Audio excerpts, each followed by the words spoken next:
Fui como 2 veces y no. Buenos días, Dios les bendiga en este precioso día que el Señor nos ha dado para venir a su casa a estudiar su palabra. Comenzamos entonces con una oración dándole gracias al Señor. Bendito eres sobre todas las cosas. Te damos gracias, Señor, porque tú eres bueno y para siempre es tu misericordia. Tú eres bueno, Señor. Permite que en este día podamos conocerte mejor a través del estudio de tu palabra. Revélanos las cosas grandes y ocultas que no conocemos de ti. Para gloria y honra de tu nombre. Amén. Amén. Así que estamos en la providencia de Dios.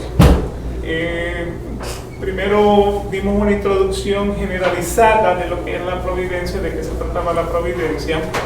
Luego, en la semana pasada, pues tuvimos la oportunidad de desglosar lo que dice la sección 1, donde dice que Dios, el gran creador de todo, sostiene, dirige, dispone y gobierna todas las criaturas.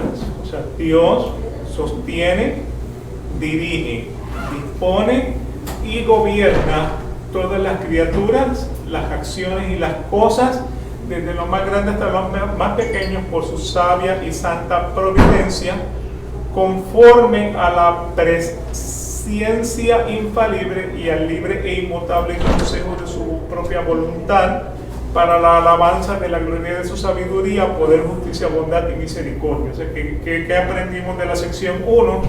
Dios, antes de la creación del mundo, hizo un decreto, y en ese decreto, pues entonces estableció que él iba a sostener, dirigir, disponer y gobernar todas las criaturas, acciones y cosas, desde la más grande hasta la más pequeña, para cumplir su propósito, para la gloria de su nombre, para que la gloria de su sabiduría, la gloria de su poder, la gloria de su justicia, la bondad y la misericordia. Eso fue prácticamente lo que desglosamos la semana pasada. Entonces hoy en la página 10, a pesar de que le dimos introducción la semana pasada, vamos entonces a arrancar en la sección 2. ¿Alguien necesita bolígrafo? Okay. Vamos a comenzar entonces en la sección 2, estamos en la página 10. Para los que recibieron las nuevas hojas del día de hoy, notarán que la página 13 se repite, porque había una página en blanco, así que se volvió, o sea, hice la impresión para eliminar esa página en blanco. Así que en la página 10 comenzamos entonces con la sección 2, donde dice: aunque con respecto a la presciencia y decreto de Dios. ¿Quién es la primera? Todas las cosas van a ocurrir inmutable e infaliblemente. Sin embargo, por la misma providencia las ha ordenado de tal manera que sucederán conforme a la naturaleza de las causas secundarias, sea necesaria, libre o contingente. Hermana, ¿le falta la página 10? María. Ajá. ¿Le falta la página 10? Sí. Sí. Pero está bien, ya la leo de ahí y después me la da.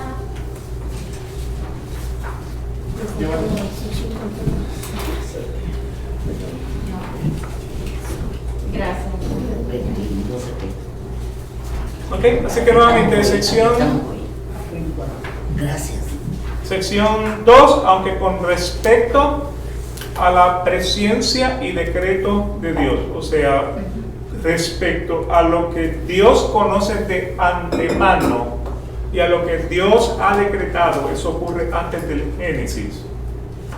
Todas las cosas sucederán inmutable e infaliblemente. Sin embargo, por la misma providencia las ha ordenado de tal manera que sucederán conforme a la naturaleza de las cosas secundarias, sea necesaria, libre o contingentemente. ¿Okay? Así que nuevamente, lo que Dios conoce antes del Génesis, ¿Ok? Lo que Dios conoce antes del Génesis, lo que Dios decretó antes del Génesis. Todo va a suceder inmutable e infaliblemente. ¿Ok? Por la misma providencia significa Dios encausa, administra, maneja todo, todas las cosas. O sea, él utiliza el hombre, la naturaleza, los animales, o sea, todas las cosas en general para lograr su propósito, necesariamente sin violar el libre albedrío del hombre o de las cosas o de las causas naturales, o sin violar, o sea, el orden natural. ¿Ok? Así que nuevamente, aquí lo que estamos viendo es que todas las cosas sucederán inmutable e infaliblemente por la misma providencia por la cual las ha ordenado. Damos favor.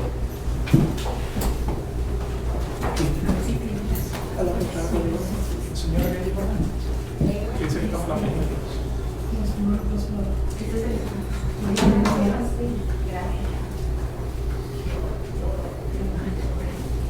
¿Okay? Así que nuevamente, todo sucede inmutable e infaliblemente como Dios ya lo estableció. Y esto es de acuerdo a la presencia y el decreto de Dios. Y evidencia de esto lo podemos encontrar en Hechos capítulo 2, versículos del 22 al 24, donde dice: varones, perdón, varones israelitas, escuchad estas palabras.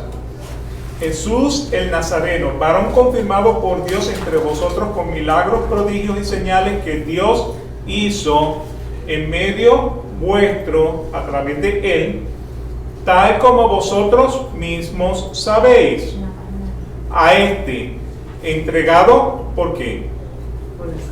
Por el plan predeterminado y el previo conocimiento de Dios. ¿Cuándo ocurre ese plan? Antes del Génesis. Clavasteis, y el previo conocimiento, o sea, la presciencia, lo clavasteis en una cruz por manos de impíos y lo matasteis. ¿Quiénes eran los impíos? Herodes, Poncio Pilato, el sacerdote, los sacerdotes del Sanedrín. ¿Okay? O sea que Dios utilizó en este caso al hombre. ¿Para qué? Para poner a Jesucristo en la cruz. Pero era la voluntad del Padre que Cristo fuese a la cruz. Porque cuando Cristo está en Getsemaní y Él le dice, mueve esta copa de mí, sin embargo, no sea mi voluntad, sino que sea la tuya. Así que el Padre ya había predeterminado antes de la creación del mundo que Jesucristo iba a terminar en la cruz. ¿Por manos de quién? Por manos de hombres. O sea que Dios entonces, o sea, en el decreto antes de Génesis, Dios dijo, Cristo va para la cruz. En la providencia va a utilizar hombres impíos. Y en ningún momento el Señor bajó y le dijo, espérense, no lo crucifiquen porque están crucificando al Hijo de Dios. O sea, que en otras palabras, no viola el libre albedrío del hombre para poner a Jesucristo en la cruz. Esa es la providencia de Dios. Dios encausa, administra, maneja todas las cosas para cumplir el propósito que era decretado desde antes del Génesis. Esa es la providencia de Dios. ¿Ok? Entonces el versículo 24, a quien Dios resucitó poniendo fin a la agonía de la muerte, pues no era posible que él quedara bajo el dominio de ella. ¿Ok? ¿Vamos bien hasta ahora? La sección 2 continúa de la siguiente manera. Sin embargo, por la misma providencia las ha ordenado de tal manera que sucederán conforme a la naturaleza de las causas secundarias, sea necesaria, libre o contingentemente. Así que la providencia de Dios ha ordenado que todas las cosas sucedan inmutable e infaliblemente. Un ejemplo de esto lo podemos ver en Génesis capítulo 8, versículo 22, donde dice: mientras la tierra permanezca, la siembra y la siega, el frío y el calor, el verano y el invierno, el día y la noche, nunca cesarán. El hombre no puede destruir la tierra. No hay manera de que el hombre pueda destruir la tierra, porque nuevamente está en la providencia de Dios, en el decreto de Dios, que la tierra va a permanecer. La siembra y la siega, el frío y el calor, el verano y el invierno, el día y la noche, nunca cesarán. Porque eso fue lo que el Señor decretó. Jeremías 31, versículo 35, así dice el Señor: el que da el sol para luz del día, y las leyes de la luna y de las estrellas para luz de la noche, el que agita el mar para que bramen sus olas, el Señor de los ejércitos es su nombre. O sea que Él es el que mueve todas las cosas para cumplir su propósito. Pero estas cosas pues también sucederán conforme a la naturaleza de las causas secundarias. O sea, ¿qué son las causas secundarias?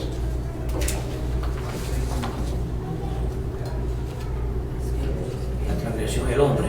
La elección del hombre. O sea, sin violar la elección del hombre, ya sea porque lo que tiene que cumplir es necesario, o libre, o como algo contingente. Y algo contingente significa que puede ocurrir o que no puede ocurrir. Yo ando con un paraguas porque puede llover o no puede llover. O sea, este es mi plan de contingencia, lo que tengo en la mano, un paraguas. Puede que llueve o puede que no llueve.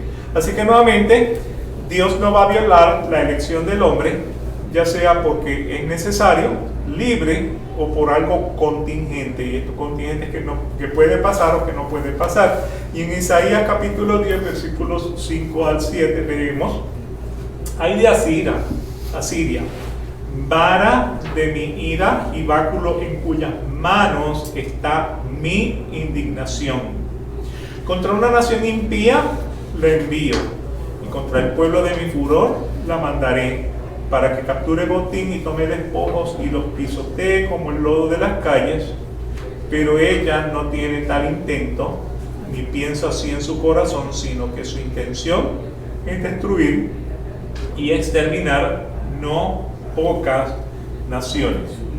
¿Okay? Tenemos que ir aproximadamente unos 1000 años antes de Jesucristo.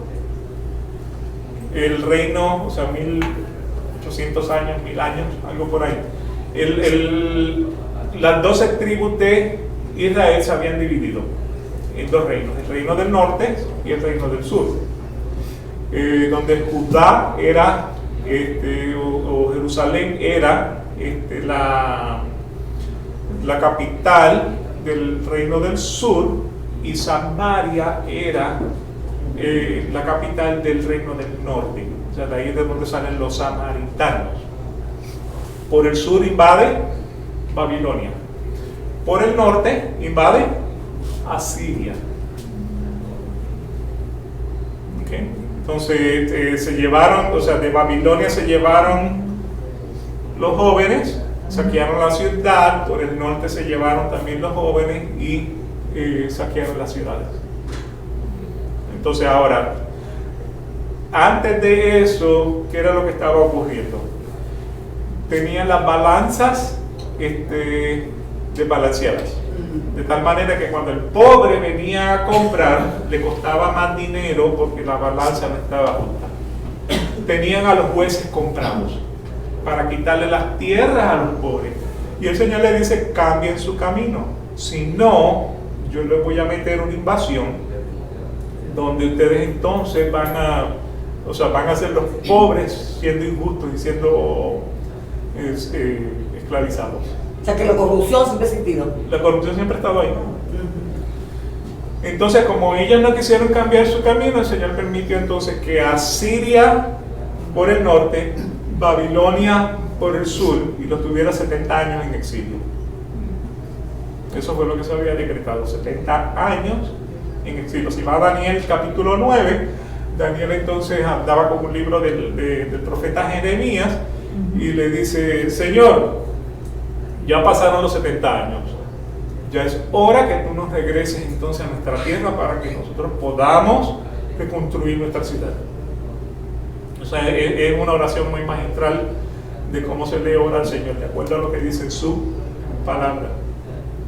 Cuando llegaron entonces de regreso, los judíos dijeron que nosotros nos queremos, que queremos ser una nación pura para el Señor, así que todos los matrimonios que se hicieron en Babilonia tienen una de dos: o se van para Babilonia o se disuelven.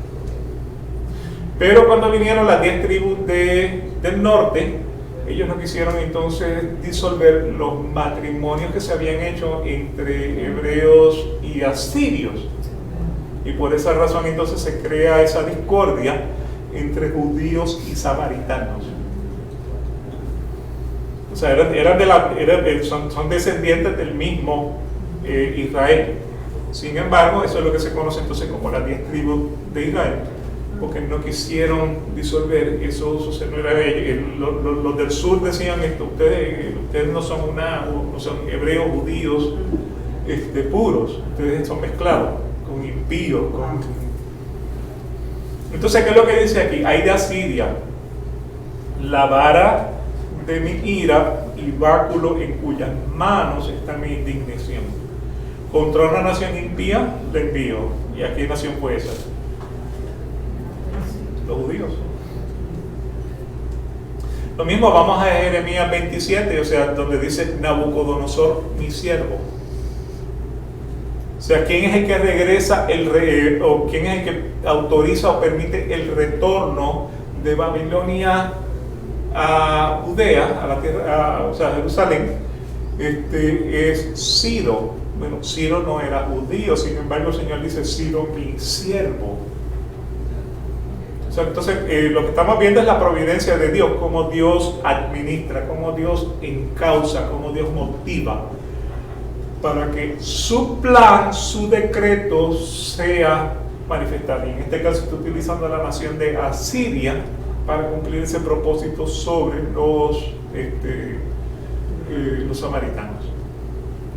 Y nuevamente por el sur fue Babilonia y fue Nabucodonosor, y Jeremías 27 en uno de esos versículos habla entonces de Nabucodonosor, mi siervo. Y no sé si lo tengo aquí. Así que Dios utiliza ese instrumento, Asiria, para entonces traer juicio sobre Israel y sobre Judá.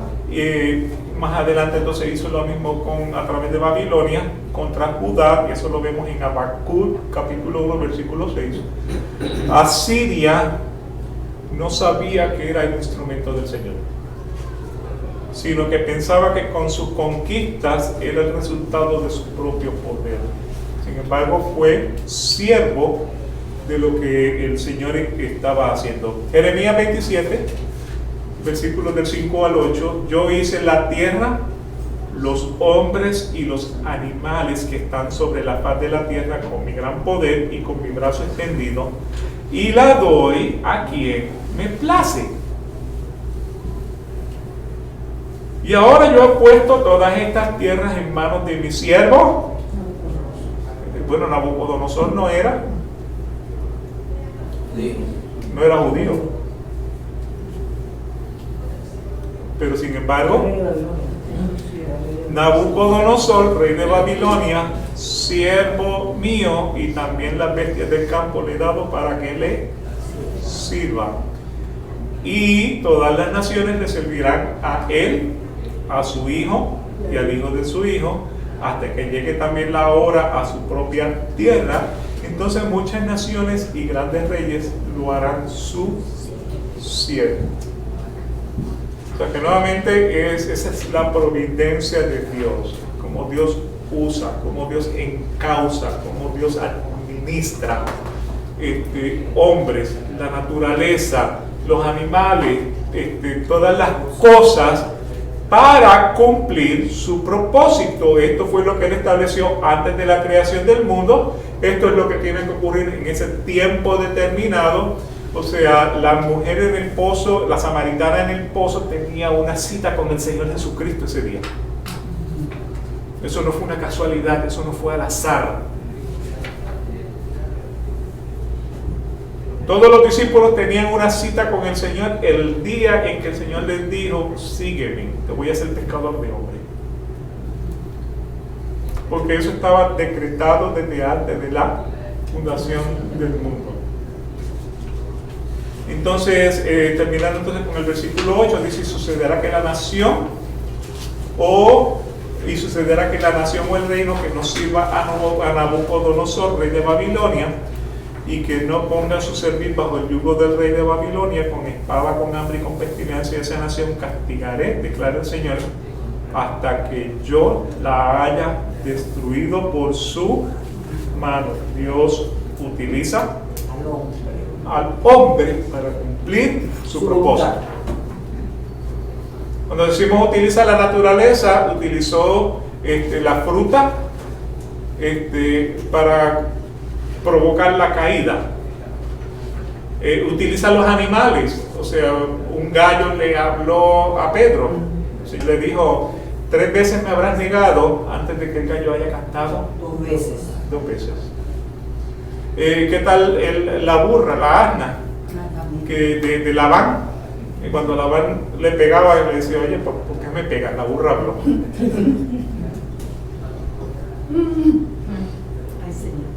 ¿Me explico? O sea, las cosas, o sea, le dijeron: mira, dile a tus discípulos que se callen, que estamos alborotando mucho. Y dice: si yo le digo a ellos que se callen, las piedras hablarán. Todo para cumplir su propósito, todo para su gloria. O sea, las cosas no ocurren al azar, las cosas no ocurren por casualidad. Dios tiene un propósito para que las cosas ocurran. Entonces ahora entramos en la sección 3 de la confesión de fe. ¿En qué página estamos?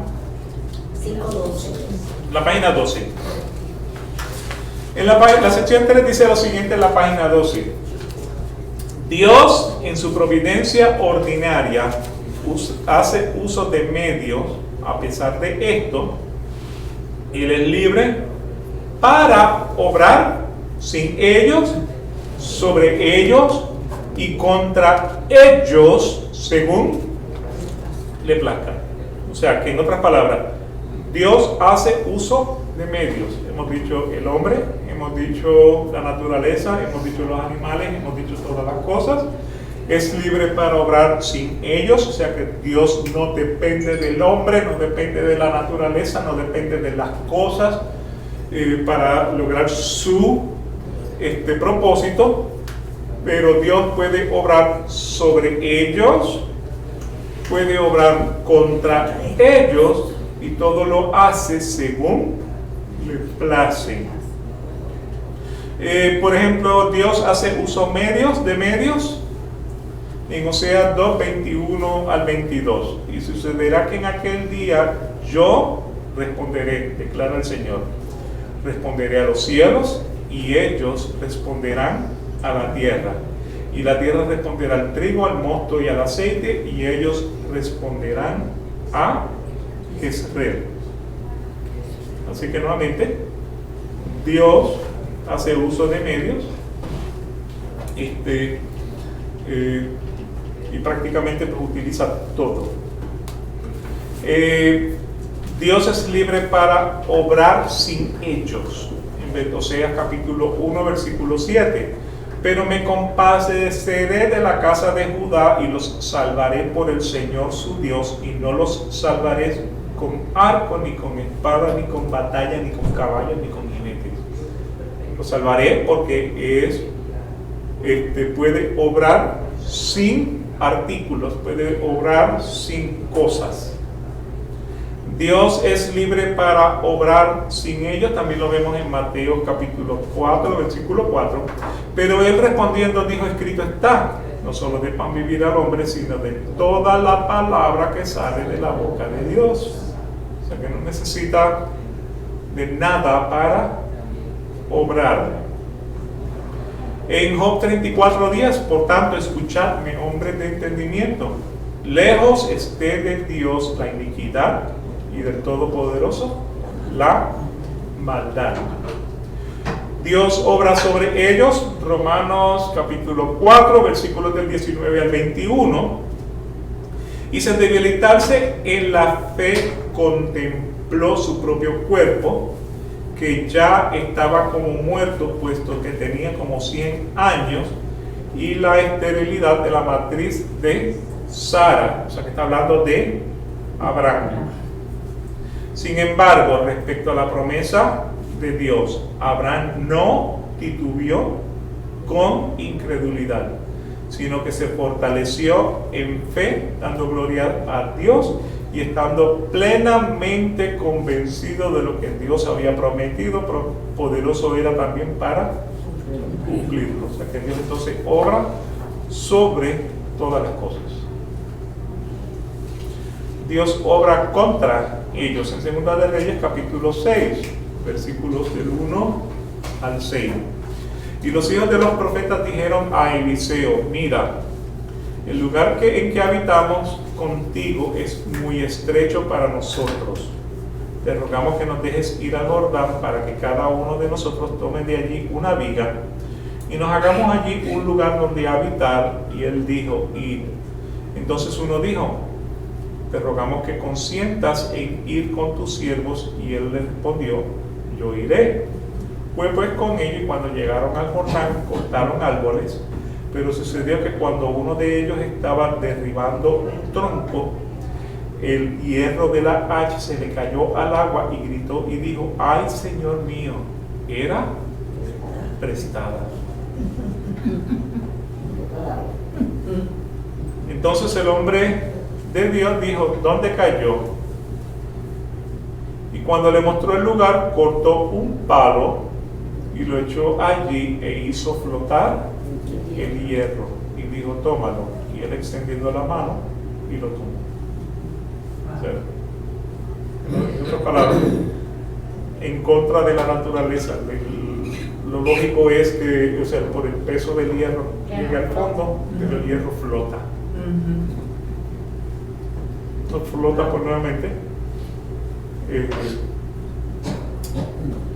Dios obra según le place. Dios obra según le place. Daniel 3, versículos 24 al 28. Entonces el rey Nabucodonosor se espantó y, levantándose apresuradamente, preguntó a sus altos oficiales: ¿no eran 3 los hombres que echamos atados en medio del fuego? O sea, ¿cuál es el escenario aquí? El escenario aquí fue que, o sea, como los judíos no, o sea, acuérdense, Daniel y sus 3 amigos no se sometían a las leyes de Babilonia, o sea, sino que adoraban a Dios a la hora que lo tenían que adorar, oraban a Dios a la hora que tenían. Se decreta que todos tenían que adorar a Nabucodonosor, y los judíos se negaron a hacerlo. Entonces era pena de muerte no adorar a Nabucodonosor. ¿Y cuál era la pena de muerte? El horno de fuego. ¿Okay? Entonces, pues, los 3 amigos de Daniel fueron entonces encontrados culpables de no querer adorar a Nabucodonosor, así que la pena de muerte era el horno de fuego. Y ese horno de fuego, pues entonces tiraron a los 3 muchachos, y entonces ese es el escenario. Entonces el rey Nabucodonosor se espantó y, levantándose apresuradamente, preguntó a sus altos oficiales: ¿no eran 3 los hombres que echamos atados en medio del fuego? Ellos respondieron y dijeron al rey: ciertamente, oh rey. El rey respondió y dijo: mirad, veo a 4 hombres sueltos que se pasean en medio del fuego sin sufrir daño alguno, y el aspecto del cuarto es semejante al de un hijo de los dioses.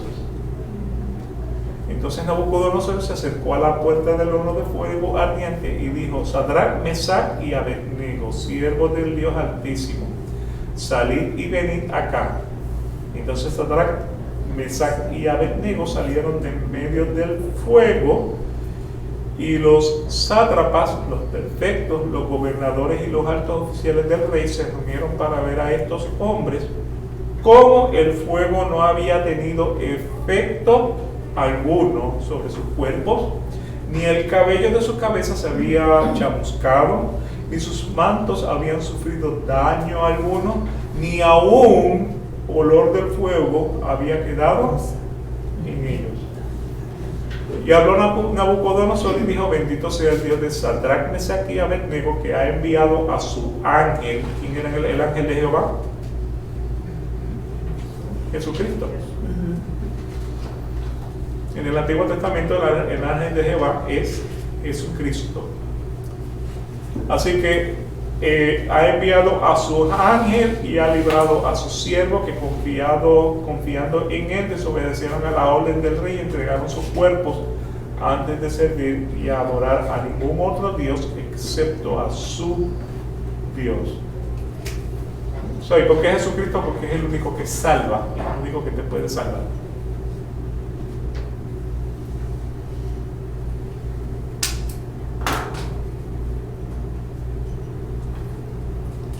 Así que nuevamente, Dios puede utilizar todas las cosas, como que puede obrar completamente independiente de todas las cosas.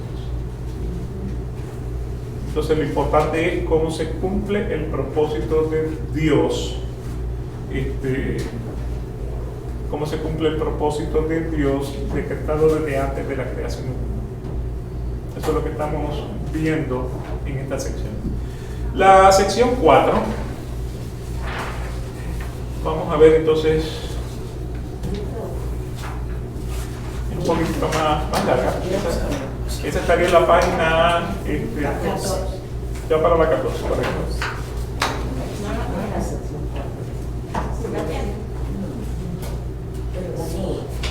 La 14 estaba en el paquete que estaba encima de la mesa.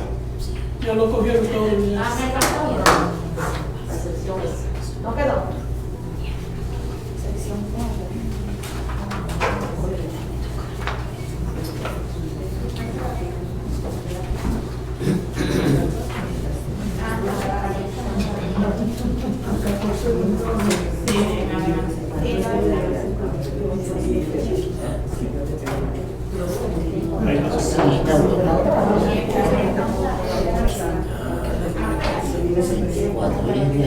Sí, la página 13 se repite en el paquete de la semana pasada y esta semana, entonces en esa página. Porque había una página en blanco. La que dio la semana pasada está en blanco. No sé, la 14 está aquí.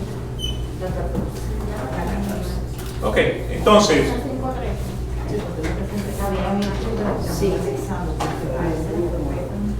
la sección 4 del capítulo 5 de la Confesión de Fe de Westminster, de la providencia de Dios, dice: el poder todopoderoso, la sabiduría inescrutable y la bondad infinita de Dios se manifiestan en su providencia de tal manera que ésta se extiende aún hasta la primera caída y a todos los otros pecados de los ángeles y de los hombres, y esto no solo por su mero permiso, sino que los ha unido a ella con la más sabia y poderosa atadura, ordenándolos y gobernándolos en una administración múltiple para sus propios fines santos, pero de tal modo que lo pecaminoso procede de la criatura y no de Dios, quien siendo justísimo y santísimo no es ni puede ser el autor o aprobador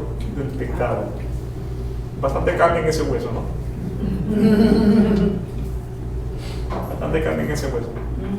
Esta sección, si ustedes la miran bien, pues entonces tiene tres fundamentos principales. El primer fundamento dice que el poder todopoderoso de Dios. Esta es la capacidad o facultad de hacer determinadas cosas por no haber nada que lo impida. O sea, el poder todopoderoso de Dios no le impide a él nada. O sea que todo lo puede hacer porque nada le impide hacer lo que Él quiere hacer. El segundo fundamento dice que la sabiduría inescrutable de Dios, esto es algo que realmente no puede ser averiguado o comprendido. O sea, nosotros sabemos solamente las cosas que se nos revela a través de la Biblia. Las cosas que no se nos revelan a través de la Biblia quedan entonces en esa sabiduría inescrutable. O sea, hay cosas que no sabemos porque Dios las hace. Pero no es de nosotros discutirla porque nuevamente Romanos 9:14 es Dios injusto. De ninguna manera Dios es injusto. ¿Okay? Y la tercera, el tercer fundamento de la providencia de Dios establece que la bondad infinita de Dios, o sea, Dios está inclinado a hacer el bien. ¿Okay? Así que con esos tres fundamentos se inicia esta sección 4. El poder del Todopoderoso, o sea, Dios hace todo lo que quiere y nada se le impide. Esa sabiduría inescrutable de Dios, de cosas que no pueden ser averiguadas o comprendidas, y esa bondad de Dios, la inclinación de hacer el bien. Con eso es que comienza entonces esa sección 4. Entonces en Romanos 11, como la Biblia se explica con la Biblia, ¿no? Romanos 11, 32 al 34, porque Dios encerró a todos en incredulidad para tener entonces misericordia de todos. Oh profundidad de las riquezas de la sabiduría y de la ciencia de Dios, cuán incomprensibles son sus juicios e inescrutables sus caminos, porque ¿quién entendió la mente del Señor? ¿O quién fue su consejero? Bien, así que el primer fundamento es la providencia de Dios. El segundo fundamento, lo pecaminoso solo procede de la criatura, no procede de Dios. Quien siendo justísimo y santísimo no es ni puede ser el autor o el aprobador del pecado. Okay, así que lo pecaminoso sale del hombre. O sea, el pecado es interno al hombre. O sea, del buen corazón el hombre hace cosas buenas, del mal corazón el hombre hace cosas malas. Cuando estábamos hablando del corazón, estábamos hablando del sentimiento, estábamos hablando de la emoción, estábamos hablando del pensamiento, lo que está en su corazón, en su pensamiento, en su noción. El hombre hace cosas buenas, el buen hombre hace cosas buenas y el mal hombre hace cosas malas. ¿Estamos de acuerdo? Así que el pecado es interno al hombre. La tentación es externa. La tentación es esa carnada que le pone Satanás al hombre para que el hombre entonces en su propia concupiscencia caiga. A través libre albedrío. Correcto. Tiene que ver con eso y tiene también entonces que ver con, ¿por qué el hombre no quiere venir a Dios? Porque disfruta su pecado. El hombre no quiere venir a Dios, no quiere someterse a la ley de Dios. Es más fácil decir el hombre, la creación es una falacia. Estamos hablando de la evolución porque este hombre que no cree en Dios no se quiere someter a la ley de Dios. Eso es lo que dicen los ateos. Dicen, no hay Dios porque eso es lo posible. Disfruta todo lo que tú quieras hacer. O sea, acuéstate con todo lo que tú te quieras acostar. Haz todo el daño que tú quieras hacer. Porque a la hora de la hora, a la hora que tú mueres, Eso se borra. eso se borra. De la manera que tú no te acuerdas del día de tu nacimiento, no te vas a acordar nunca el día de tu fallecimiento.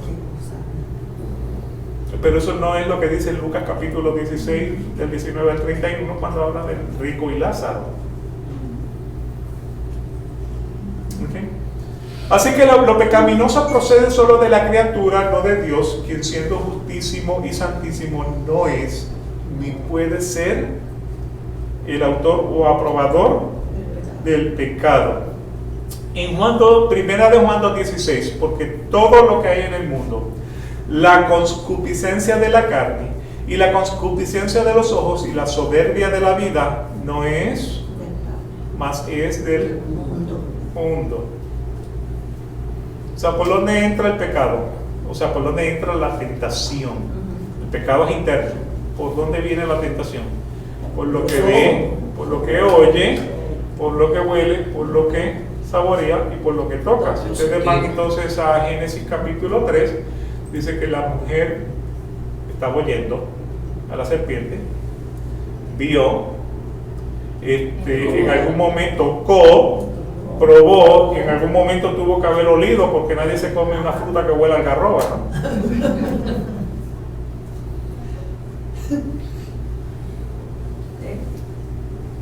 Okay. Así que nuevamente tuvieron que estar los 5 sentidos presentes en la tentación.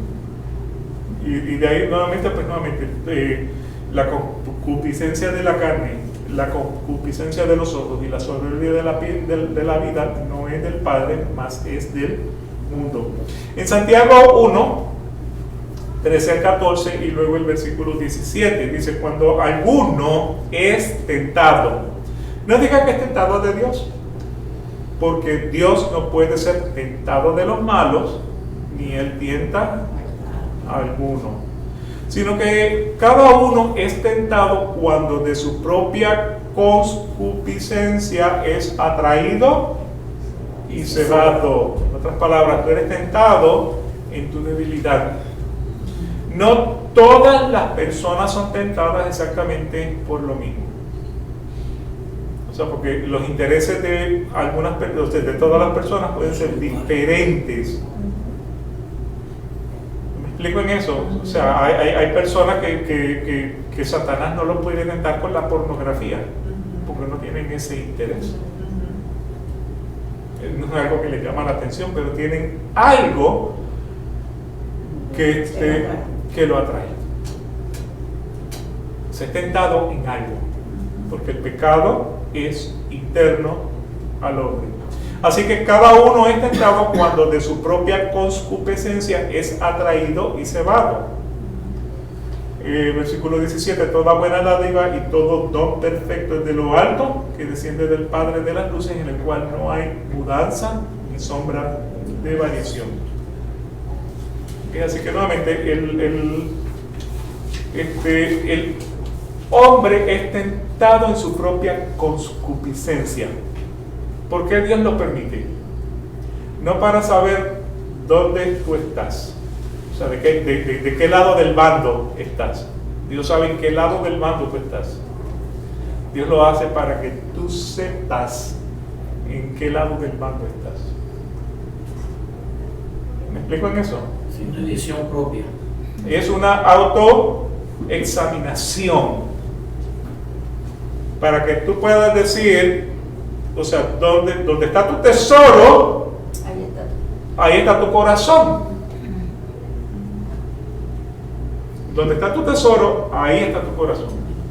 Entonces prácticamente pues eso es lo que, o sea, el Señor permite la tentación en tu vida, no porque Él no sabe dónde tú estás, para que tú sepas dónde tú estás. ¿Pueden ver la diferencia? Okay.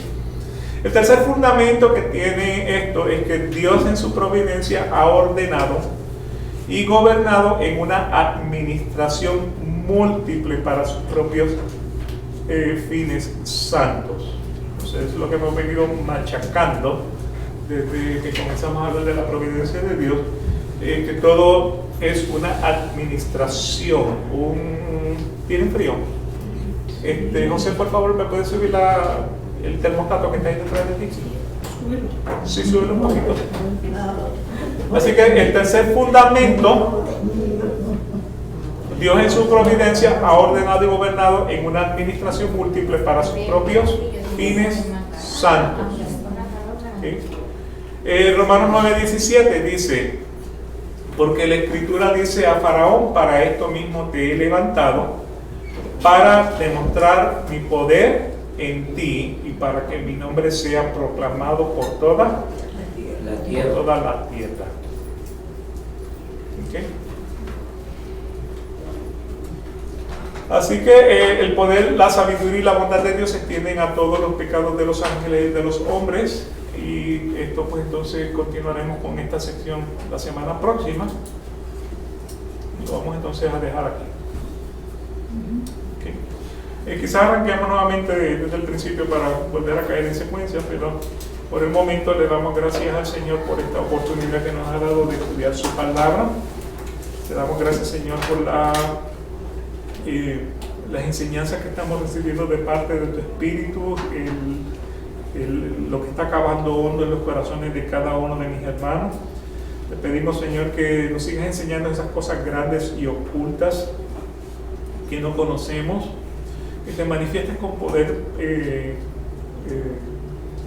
sobre nuestras vidas para que podamos conocerte y reconocerte como el único Dios vivo, Salvador y Creador de todas las cosas. Te pido, Señor, por estos hermanos que genuinamente de corazón te sirven, pero que tristemente han sido engañados con palabras que no están escritas en tu palabra, no están en tu decreto, no están en tu providencia. Te pido, Señor, que tengas misericordia de ellos, pongas luz en su caminar, pongas la palabra en su corazón, como tú lo prometiste a través del profeta Jeremías. Te pedimos, Señor, que te quedes con nosotros hoy en el resto del servicio, nos bendiga, Señor, podamos estar en tono, en armonía con lo que tú tienes que hablarnos y decirnos, ser susceptibles a lo que dice tu palabra. Grande eres por sobre todas las cosas, para gloria y honra de tu nombre, lo pedimos en el poderoso nombre de Jesucristo. Amén. Le damos gracias al Señor por esta oportunidad y esperemos que se disfruten del servicio. Dios salve a su pueblo y nos veremos entonces próximamente.